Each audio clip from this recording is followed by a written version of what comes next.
Bonjour à tous, je me présente, je suis Louis-Edouard, je suis aubannier, je suis né à Marseille, mais j'avais l'âge de 3 mois quand je suis arrivé à Aubagne.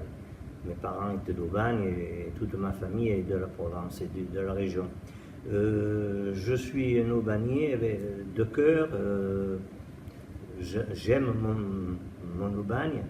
Et j'ai passé toute mon enfance à courir les collines de notre région et principalement le Garlaban. Et je suis un autodidacte en somme, je suis qu'un amateur, je ne suis très peu allé à l'école. Si j'ai écrit quelques livres, c'est parce que j'avais beaucoup de choses à dire. Et un jour, ma compagne m'a dit « Mais pourquoi tu n'écrirais pas tout ce que tu as dans ta tête ?» Et en effet, je me suis rendu compte que j'avais énormément de choses à dire, mais je ne savais pas comment l'exprimer. Et donc un jour, ça m'a pris, j'ai commencé à écrire quelques pages pour mon fils et mon petit-fils, pour qu'ils sachent qui était son père et son grand-père. Et ça a plu à ma compagne qui m'a encouragé et qui m'a corrigé mes fautes d'orthographe et de syntaxe. Parce que tant que je suis allé un peu à l'école, je suis autodidacte, je fais pas mal de fautes et elle me corrige et elle m'a encouragé. Et j'ai commencé à écrire un premier livre qui s'appelle Mon Aubagne à moi, où à l'intérieur j'ai rajouté toutes les histoires d'Aubagne, nos traditions, nos jeux d'enfants, et puis quelques histoires diverses. Et puis je me suis rendu compte que malgré l'épaisseur de 600 pages d'écriture, je n'avais presque rien dit.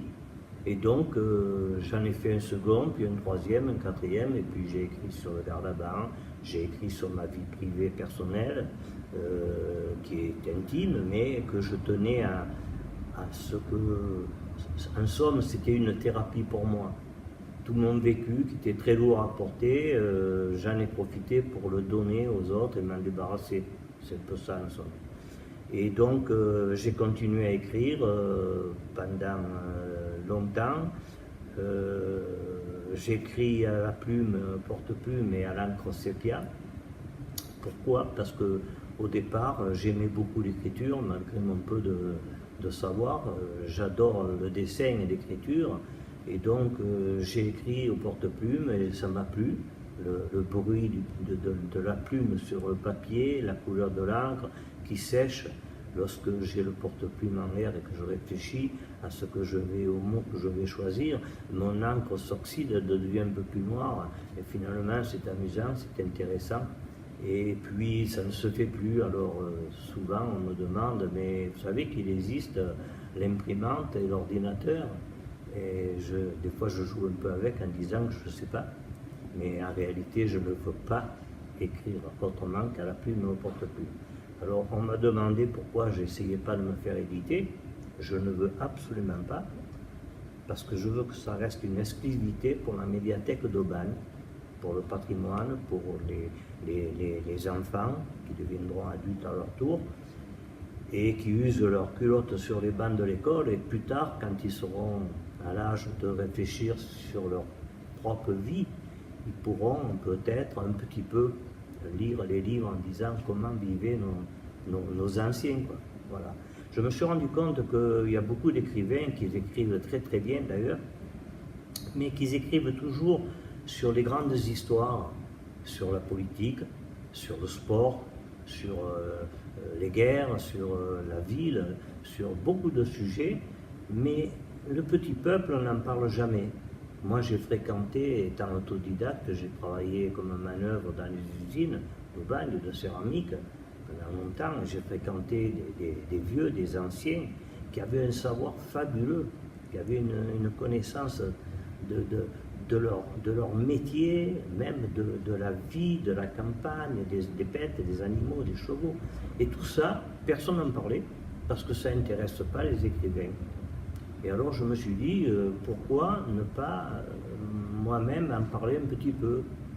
Le peu que je sais, c'est dommage, vous savez, je prends toujours l'exemple d'un train, qui s'en va et nous on est les derniers wagons, on est les vieux et on n'intéresse plus personne. Et maintenant il faut être à la page, l'ordinateur, l'informatique, etc., le numérique. Et nous, les vieux, on ne sait plus dire. On ne sait plus dire à qui raconter, on ne sait plus. Donc j'ai écrit tous ces livres qui me tenaient à cœur. Donc, sur le Garlaban, j'ai beaucoup écrit sur le Garlaban. Pourquoi? Parce que je rencontre constamment, je monte 2 fois par semaine dans le Garlaban, je rencontre beaucoup de touristes qui viennent de France et d'étrangers même, beaucoup d'étrangers, qui connaissent Garlaban, qui connaissent Aubagne et Pagnol, et qui s'intéressent à notre savoir, notre culture. Et ces gens-là, finalement, passent à l'office du tourisme, on leur donne un plan, et puis on leur dit, écoutez, allez voir Pagnol. Alors ils partent à l'aventure, bien souvent, ils ne sont pas équipés pour, surtout l'été, ils n'ont pas d'eau, ils ont des chaussures de ville, bien souvent. Et ces gens-là sont perdus. Et lorsque l'occasion se présente, je leur raconte ce que c'est vraiment notre Provence, nos collines, nos garrigues qui sont riches d'enseignement. Il ne faut pas croire que la garrigue, il n'y a rien, il y a beaucoup de choses intéressantes. Et je leur explique. Et par conséquent, je me suis mis à graver les roches, parce qu'autrefois on avait des chevriers qui étaient des bergers et qui, à temps perdu, ils avaient beaucoup de temps à perdre, ces gens-là, et gravaient eux-mêmes les roches. Ils gravaient, ils mettaient des initiales, ils mettaient un nom, ils dessinaient une main, un serpent, une encre marine, s'ils avaient fait la marine, etc. Et on les retrouve dans nos collines. Il faut les chercher, ils ont disparu, beaucoup ont disparu. Certaines ont été heureusement retrouvées et restaurées. Et je me suis dit, il n'y a plus de chevriers. Et voilà encore une tradition de chez nous qui s'en va. Et on n'en parle plus personne s'y intéresse. Et un jour, j'ai pris un marteau, un buret, je me suis mis là, j'ai gravé. Et ça m'a plu, à un tel point que je me suis équipé d'outils un peu plus perfectionnés. Et j'ai travaillé depuis 2005, ça fait 12 ans que je grave dans le Garlaban. Et j'en suis à, je crois, 110 gravures sur un thème de Provence uniquement et de Pagnol.